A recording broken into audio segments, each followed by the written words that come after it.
Exam tour देख रहे हैं। बीपीएससी टीआरई के रैंकर यानी टॉपर रैंक 1 मेरे साथ हैं अभिषेक कुमार, और इनसे जानेंगे रणनीति खासकर साइंस को लेकर। वो चाहे 1 to 5 वाले विद्यार्थी हो, या 6 to 8 वाले विद्यार्थी हो, या 9th 10th वाले हो, या 11th 12th की जो तैयारी कर रहे हैं उनके लिए।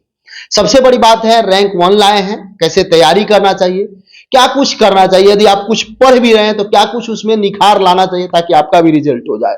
जो टीआरई 1 से छठे, टीआरई 2 से छठे, टीआरई 3 से छठे, अब जो टीआरई 4 में लगे हुए हैं वो इस वीडियो को जरूर देखिएगा। सफलता में आपका बहुत बड़ा योगदान होगा। अभिषेक कुमार है, मेरा भी नाम अभिषेक ही हुआ, संजोग से नाम दोनों का सेम ही है। आपका स्वागत है एग्जाम टूर में। Thank you sir. जैसे आपके सामने जो भी विद्यार्थी आपको देख रहे हैं, क्योंकि आप तो रैंकर बन गए हैं, मेहनत तो किए होगा। बहुत लोग सोचता है रैंकर बनना 100 के जगह रिजल्ट हो गया, ये तो होता नहीं है। 2 साल 5 साल 10 साल बहुत लोग मेहनत करते हैं तब जाके एक रिजल्ट होता है। आप कितना दिन से लगे थे शिक्षक भर्ती में? जी मेरा बीएड जो है सर 2020-22 सेशन है, तो जब बीएड में एडमिशन ले लिए उसी टाइम से तैयारी करने में लग गए थे, तो उसी टाइम से तैयारी स्टार्ट कर दिए थे। जी। जैसे बहुत सारा ऐसा जगह हुआ होगा जहां आप गलती किए होंगे, फिर छठे होंगे। जैसे टीआरई 1 में भी आप छट गए, टीआरई 2 में भी छठे, टीआरई 3 में रैंकर बने।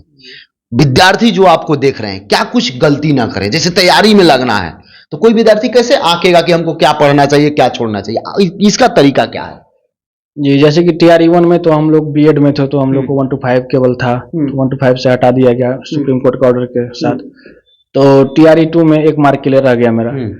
तो विद्यार्थी से यही कहना चाहेंगे कि कोई भी चीज आप पढ़ते हैं तो उसको पूरा कंप्लीट करिए। जैसे साइंस, जैसे मेरा विषय साइंस था, तो साइंस में मान लीजिए कोई भी चैप्टर आप उठाते हैं तो उसको कंप्लीट कीजिए। आप जब पढ़ने बैठते हैं तो कॉपी पेन लेके बैठिए, एकाग्रता से देखिए किस टॉपिक में क्या दिक्कत है उसको नोट कीजिए और उसको बार बार रिवीजन कीजिए। जैसे एक बात बताइए मुझे, मान लीजिए मैं ही तैयारी कर रहा हूँ, 1 to 5 वाले विद्यार्थी हैं, 6 to 8 वाले हैं, या 9th 10th वाले हैं, 11th 12th वाले, कैसे जज करेंगे कि हमको कितना पढ़ना है और कहाँ तक पढ़ना है? इसका क्या रास्ता है जी जज करने का? तो इसका रास्ता एक हो सकता है, जैसे आप प्रीवियस ईयर क्वेश्चन उठाइए, जितना भी यहाँ अब तक हुआ है, री एग्जाम हुआ या जो भी हुआ है, टीआरई 1 से लेकर टीआरई 3 तक का, यानी 4 सेट उनके पास है। जी 4 सेट है। उनका क्वेश्चन का पैटर्न देखिए। साइंस का जैसे फिजिक्स से किस चैप्टर से उठाया गया, उस ज्यादा क्वेश्चन कहाँ से आ रहा है, केमिस्ट्री से कहाँ ज्यादा क्वेश्चन आ रहा है, बायो से किस चैप्टर से ज्यादा क्वेश्चन आ रहा है, उस चैप्टर को जो है आप डीप में पढ़िए और कॉपी पेन लेके बैठिए। और उसमें जैसे खास करके जो पैटर्न है बीपीएससी टीआरई का, जो किसी भी चैप्टर में जो एग्जाम्पल दिया गया है, ठीक है, एग्जाम्पल से डायरेक्ट क्वेश्चन उठाया जाता है। जो बॉक्स बनाया जाता है, बच्चे बोल रहे थे कि वहां से भी आता है। जी जी बिल्कुल, बॉक्स में जो बनाया गया, एक्सरसाइज से भी कितना क्वेश्चन डायरेक्ट उठा लिया जाता है। जैसे एनसीईआरटी के एक्सरसाइज में दिया हुआ है उससे उठा लिया जाता है। और एग्जाम्पलर बुक बहुत ही मस्ट है। एनसीईआरटी का जो एग्जाम्पलर है वो बहुत ही मस्ट बुक है। जैसे जो चैप्टर आप खत्म करते हैं उसका एग्जाम्पलर भी सॉल्व करिए, उसका ऑब्जेक्टिव जो एग्जाम्पलर में दिया गया उसको सॉल्व कीजिए। और इंटरनल क्वेश्चन भी दिया जाता है, चैप्टर के बीच में क्वेश्चन दिया जाता है, उसको भी सॉल्व कीजिए।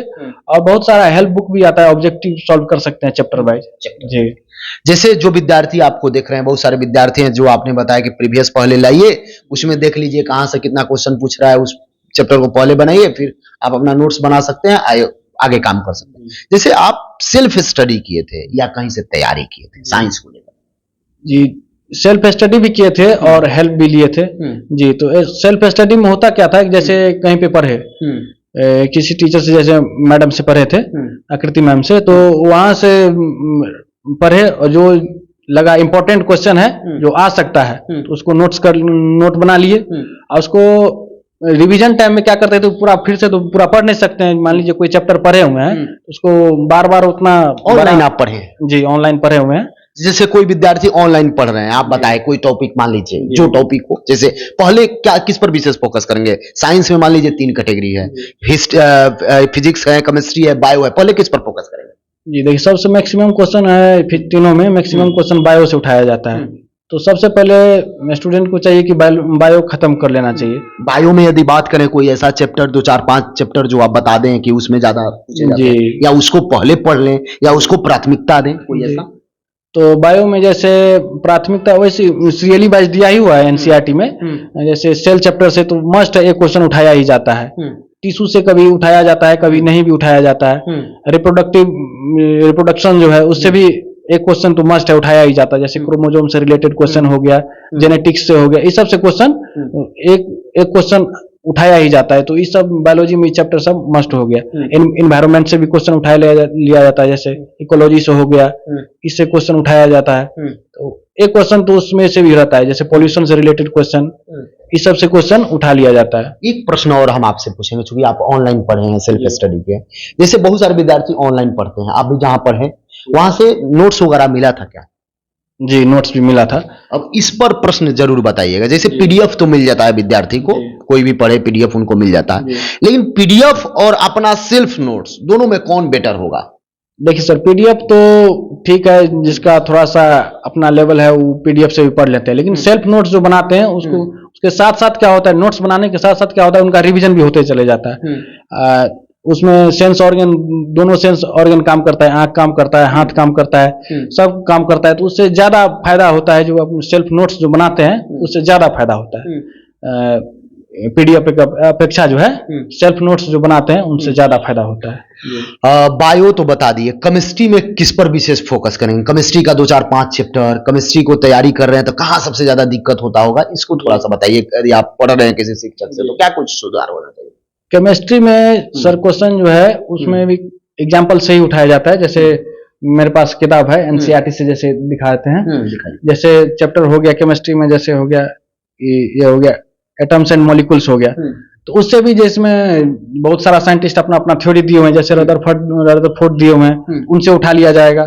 ठीक है, तो उसके बाद रिएक्शन यही चैप्टर मान लीजिए आपकी जो आप बोले कि आकृति मैडम से पढ़े हैं, तो वो पढ़ा रही हैं, तो क्या करना चाहिए उस समय विद्यार्थी को, कैसे तैयारी करना चाहिए? इसी चैप्टर को हम मान लेते हैं। जी, मान लीजिए कोई भी रिएक्शन का चैप्टर पढ़ रहे हैं, तो रिएक्शन 4 प्रकार का होता है। उसमें भी कैसे, उसमें क्या होता है, जैसे कॉम्बिनेशन रिएक्शन हो गया, डिस्प्लेसमेंट रिएक्शन हो गया, डबल डिस्प्लेसमेंट से मतलब एक आता है, फिक्स है रिएक्शन से एक क्वेश्चन आता है। जैसे इस बार भी पूछा गया था, डबल डिस्प्लेसमेंट रिएक्शन से पूछ लिया गया था। तो उसमें देखना है कि उसका प्रोसेस क्या है। और उसमें कुछ रिएक्शन ऐसा होता है कि वो बार बार रिपीट कर दिया, डायरेक्ट एनसीईआरटी से उठा लिया जाता है।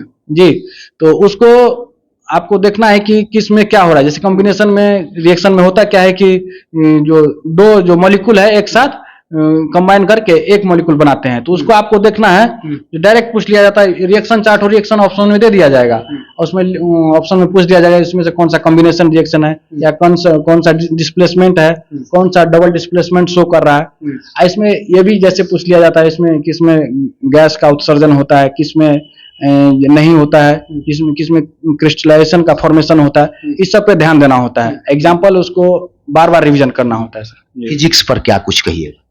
फिजिक्स में एक दो ठो न्यूमेरिकल लिया जाता है। तो कहाँ से न्यूमेरिकल उठाया जाता है? जैसे चैप्टर है, मोशन चैप्टर हो गया, वर्क पावर एनर्जी हो गया, मिरर हो गया, उस सब से क्वेश्चन उठाया जाता है। तो उससे डायरेक्ट फॉर्मूला बेस्ड क्वेश्चन लिया जाता है। तो आपको फॉर्मूला लर्न करना है, उसको समझना है सबसे पहले, और उसके बाद उसको याद रखना है कहाँ पे लेंस फार्मूला कहाँ पे है, क्या मिरर फार्मूला है, उस पे बेस्ट क्वेश्चन डायरेक्ट पूछा जाता है। बहुत सारे विद्यार्थी होते हैं जो जैसे टोटल फार्मूला लिख लिए, वो चाहे फिजिक्स का हो, केमिस्ट्री का हो, कुछ बायो का भी, ऐसा जैसे मानव अंग वाला है, सब कुछ लिख लिया। क्या इसको अलग एक नोट्स बना के रिविजन बार बार करते रहना चाहिए? वो तो सबसे अच्छा होगा सर। अगर अलग नोट्स बना लेते हैं अपना, तो उतना ही रिवीजन करना होगा उनको। बार बार उनको बुक पलटाने की जरूरत नहीं है। उनको पता है कि हम यहाँ पे फंसते हैं, उसका नोट्स बना लीजिए, उसको बार बार उसको रिवाइज कीजिए। तो बार बार आपको बुक पलटने की जरूरत नहीं पड़ेगी, क्योंकि बुक में जो है बहुत वास्ट में दिया हुआ है। आप नोट्स बनाए हुए हैं, एक जगह आप बना लिए, चैप्टर तो पढ़े हुए हैं पहले से, आप जहाँ पे फंस रहे थे उसका नोट्स बना लिए, उसी को बार बार आपको रिवीजन करना। जो पहले आता था उसको तो वो आता ही, आपको कभी नहीं गलती करिएगा, आंख मूंद के मारिएगा। लेकिन जिसमें फंसते थे, अगर उसका नोट्स बना लेते हैं, केवल उतना ही रिवीजन करना, उसका टाइम का बचत होगा। जी, जैसे विद्यार्थी ये सोचते हैं कि कोई ऐसे व्यक्ति मिल जाए, कोई ऐसे शिक्षक मिल जाए जो नोट्स करा दे। कई सारे ऐसे शिक्षक होते हैं जो बताते हैं ये आएगा, अंडरलाइन कर लो, ये आ सकता है, इसको स्टार लगा लो, ये ऐसा हो सकता है, इसको कर लो। क्या आपकी जो जहाँ पढ़े वहां कैसे पढ़ाया जाता है? देखिए सर, होता क्या है, किसी टीचर को आपको देखना है अगर, तो आप तो प्रीवियस ईयर किए हुए हैं। मान लीजिए कोई टॉपिक, कोई सर जिसके पास आप पढ़ रहे हैं, ठीक है। आप कहाँ पढ़े थे? जी, हम तो वही बोले आकृति मैम के पास पढ़े थे। और कैसी पढ़ाती हैं? मैम अच्छा पढ़ाती हैं, एनालिसिस बढ़िया करवाती हैं, पढ़ाने का उनका तरीका क्या है? बहुत अच्छा तरीका है। जो एक नोट्स कराती हैं? हाँ, नोट्स भी करवाती हैं, सब कुछ करवाती हैं, बाइलिंगुअल पढ़ाती भी लेती हैं। टेस्ट भी लेती हैं? हाँ, बाइलिंगुअल पढ़ाती, हिंदी और इंग्लिश दोनों में पढ़ाती है। टेस्ट का लेवल क्या होता है, क्योंकि आप टॉपर हैं? जी, टेस्ट का लेवल अच्छा रहता है, एग्जाम का जो लेवल आता है ना उससे थोड़ा सा हाई रखती हैं या बराबर रखती हैं, अच्छा रहता है रैंक लेवल उनका। उसमें रैंक आपका क्या था उनके यहाँ पढ़ते थे? टेस्ट देते थे तो उसमें तो रैंक कभी पता चलता था, कभी नहीं भी पता चलता था। तो मैम क्लास में एनालिसिस कराते वक्त बोल देती थी जो रैंक कितना है, इनका इतना है, तो उस हिसाब से रहता था, ठीक ठाक रहता था, 1 to 10 में रहते थे। जो क्वेश्चन देती थी उससे संतुष्टि मिलता था? जी जी जी बिल्कुल। जो मैम भी जो टेस्ट करती थी, टेस्ट लेती थी, तो वो प्रीवियस ईयर के क्वेश्चन के आधार पे लेती थी, उस हिसाब से क्वेश्चन बनाती थी। उस हिसाब हाँ, जब टेस्ट हो गया उनका एनालिसिस भी करवाती थी। जी, जैसे फिजिक्स, केमिस्ट्री, बायो तीनों के लिए, या अलग अलग कोई है शिक्षक, या वहीं पढ़ाते हैं? मैडम ही पढ़ाती है, फिजिक्स केमिस्ट्री बायोलॉजी तीनों पढ़ाती हैं, और तीनों का नॉलेज उनको बहुत अच्छा है। जी, आप नोट्स बनाए थे? जी नोट्स बनाए थे। क्या नोट्स में ध्यान देना चाहिए? जो विद्यार्थी देख रहे हैं, यदि नोट्स बना रहे हैं, बुक ही लिए हैं, उनके पास बुक ही है, नोट्स बनाते समय क्या ध्यान रखना चाहिए एक टॉपर के अनुसार? नोट्स बनाने वक्त ये ध्यान रखना चाहिए कि बहुत भास्ट में आपको नोट्स नहीं बनाना है। नोट्स ऐसा बनाइए कि आप उसको बार बार रिवीजन कर पाए। जब भास्ट में बनाइएगा तो बुक तो आपके पास है ही, शॉर्ट पतला नोट्स होना चाहिए। नोट्स पतला होना चाहिए। जैसे मान लीजिए हमको कोई चैप्टर रिवाइज करना है, किसी चैप्टर को रिवाइज करना है तो 20 पॉइंट में आपको करना है, या 20-25 पॉइंट, जो जितना आप कम से कम 10 मिनट में कम से कम एक चैप्टर आप रिवाइज कर लीजिए अच्छा से। इस टाइप से आप रिवीजन करिए, इस टाइप से नोट्स बनाइए और रिवीजन कीजिए। जिसे अंतिम समय होता है, जब एग्जाम का अंतिम समय आता है, लगता है 10 दिन बचा, उस समय टेंशन होता है मेरा होगा कि नहीं होगा, कभी टेस्ट मारिए कम अंक आ जाता है, हतोत्साहित आदमी हो जाता है। उस समय क्या करना चाहिए? कैसे अपने आप को आप बैलेंस किए थे? देखिए, अंतिम समय में होता है क्या है कि आप डिस्कशन कीजिए एक दूसरे से। जैसे ग्रुप बनाए हुए, मान लीजिए 5 स्टूडेंट है, आप ग्रुप बनाए थे? हम लोग ग्रुप बनाए हुए, पांचों का सिलेक्शन हो गया? पांचों का सिलेक्शन हो गया। जी, तो होता क्या था, हम लोग अंतिम समय में किए क्या, तो हम लोग ग्रुप बनाए हुए थे, तो रिवीजन करने के लिए मॉक टेस्ट भी देते थे। तो हम लोग का भी कभी जो कम आ जाता था अंक तो थोड़ा सा होता था, तो लेकिन हम लोग आपस में ग्रुप डिस्कशन करके जो है ना बहुत सारा रिवीजन कर लेते थे, तो उससे फायदा हो जाता था। सफलता के लिए जो आपको देख रहे हैं, सफल होना चाहते हैं, 3-4 पॉइंट क्या करना चाहिए जिससे कि सफलता मिल जाए? क्या गलती भी नहीं करे, पहले पॉइंट बता दीजिए, क्या पॉइंट करना चाहिए पढ़ाई के समय? जी, पॉइंट यही करिए कि जो सिलेबस है उसको आप खत्म करने का कोशिश करिए सबसे पहले सिलेबस, ठीक है। जब आपका सिलेबस 50% पे चले जाता है, खत्म हो जाता है, तो आप मॉक टेस्ट देना स्टार्ट कर दीजिए। तीसरा बताइए। उसके बाद मॉक टेस्ट जब देते तो मॉक टेस्ट केवल देने से फायदा नहीं होगा, एनालिसिस कीजिए। उसके बाद कॉपी पेन रखिए, जो गलती हुआ उनको एक नोट्स बनाइए और उसको बार बार रिवीजन करिए। चैप्टर वाइज जो आप खत्म किए थे सिलेबस, उसका भी नोट्स बनाइए, जैसे रिवीजन करने के लिए। बाद में रिवीजन ही सक्सेस का की होता है। रिवीजन सक्सेस का की है। जी बिल्कुल। उसके बाद जो है डिमोटिवेट नहीं हो तो दोस्त, पॉजिटिव जो दोस्त है उसके साथ रहिए, ग्रुप डिस्कशन कीजिए, बस काफी है इस एग्जाम के लिए। जी, टॉपर बनना आसान? जी, टॉपर तो कोई सोचता नहीं है जो हम टॉपर हो जाएंगे। जी, सब अपना 100% देता है, तो आप जो 100% अपना देंगे तो क्यों नहीं टॉपर बन सकते हैं। इससे पहले आप कभी एग्जाम टूर को देखे हैं? एग्जाम टूर को देखे थे, आपको तो हम देखते रहते थे हमेशा, TRE 1 से ही हम आपको देख रहे हैं। जी, देखते थे। कंटेंट मेरा कैसा रहता है? आपका तो अच्छा रहता है, हर एक न्यूज को कवर करते हैं, TRE से रिलेटेड या किसी और एग्जाम से भी रिलेटेड हर एक चीज को कवर करते हैं, तो अच्छा रहता है, स्टूडेंट के लिए बहुत लाभदायक है आपका जो चैनल है। मतलब जितना आप बताए हैं, अगर एक विद्यार्थी साधारण भी अगर इतना करता है तो उसका रिजल्ट हो जाएगा? बिल्कुल हो जाएगा सर, 100%